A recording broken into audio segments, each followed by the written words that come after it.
Okay, this is my short little refactoring video for Dan Sharp about how we can kind of just some ideas to maybe tighten up a little bit of the code that he has when he sets up these sheets. So I'm gonna go through. The only thing I made notes on here is for this setup sheet.gs file, and so let's just kind of go through that line by line.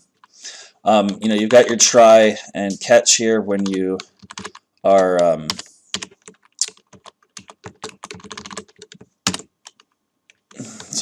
something's off there. Oops. It's like they're off by one line. My OCD won't let me. I just can't operate like that. All right. Everything needs to be lined up properly for me. Okay, so in this catch box here, you've got. I think you're using too many lines to kind of do the same thing. Where you're going to get the error sheet. If it fails to load this, you're going to grab this error sheet. Then you're going to get the last row, and you're going to place it into. You want to get range, and we can do. It's going to be the last row and the first column, and then we want to set value. And I'm going to change it to this ERR variable that's right here. When we take in the catch, you've got the error variable, and rather than setting it to value right here, you've got the sheet ID, copy error ID not found. Let's just set it to exactly what the error is.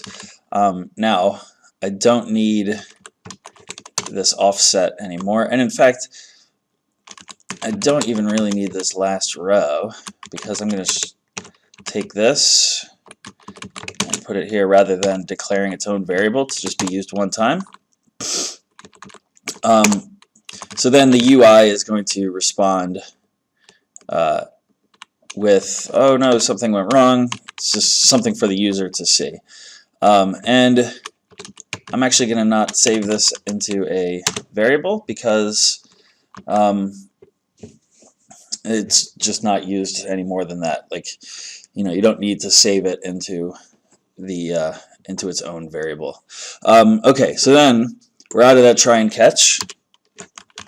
You've got some more variables declared here, and I wanted to kind of take these out, and I know we can at least take out copy names. You have your array of sheets that you want hidden, and maybe we can do something with that too. And then names count you don't need either. So down here in this first for each, you grab your source copy. You're getting each sheet by name, and then you're copying it to this sheet. You're setting active this sheet. You're getting the sheet by name, and then you're using the copy names with this names count that you're iterating, and it's over here. Well, rather than do it that way, I'm going to just take out this whole iteration step. And for each actually takes two parameters. If should you need to, you can actually get the index here. Then, so you're copying sheets, and we want to do get sheet by name. And instead of using that copy names array with the names count, we're just going to use copy sheets and then with the index in it, so that each index in copy sheets, it's pulling copy sheets out there, but we're going to concatenate with copy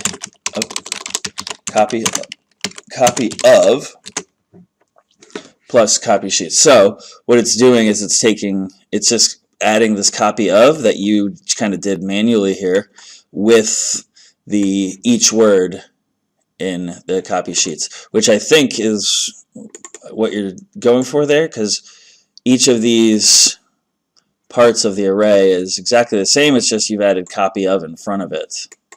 Is that right? Yeah, copy of. Yeah. I think that's the same. And then so there we've we've got that down to 3 lines, and actually, with dot notation, we can just even take this down, because I don't need to save this as rename when you've got this sheet active, copy of, and then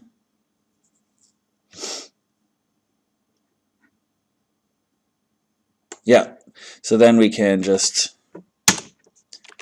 rename active sheet, and then we're down to 2 lines there, and we've only declared 1 variable instead of a bunch.